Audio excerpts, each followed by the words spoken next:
He said he wouldn't be finished with his work until he was dead and buried, and he hoped that day was a long, long time away. Those words came from John Lennon just hours before he was murdered, and that's what makes this interview feel almost unreal. On December 8, 1980, Lennon sat inside the Dakota with his wife Yoko Ono, speaking to RKO Radio for what would become his final recorded conversation. It was meant to promote their new album. Double fantasy, nothing dramatic, nothing historic, just a normal radio chat, but it turned into something much bigger. He had just returned to music after a 5-year break, and you could hear the excitement in his voice.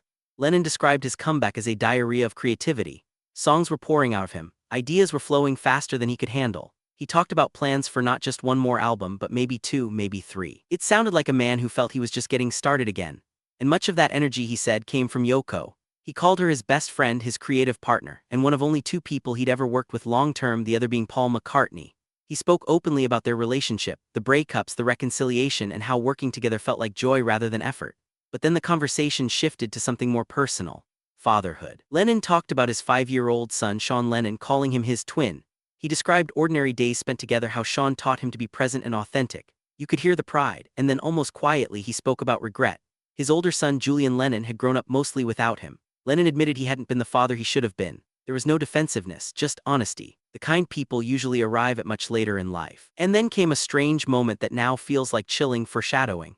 Lennon began talking about John F. Kennedy. He said Kennedy remained such a powerful symbol because of the way he died. That death freezes a person in time, turns them into something larger than life. He wondered what Kennedy might have done if he had lived longer.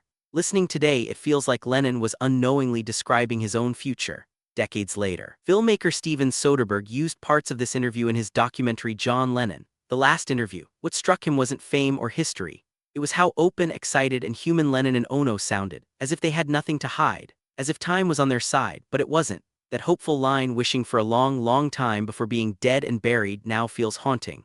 Because Lennon wasn't speaking like a legend. He was speaking like a man who believed tomorrow was guaranteed. And maybe that's what makes this interview so powerful. It captures John Lennon not at the end of his story, but at the start of what he believed was a brand new chapter.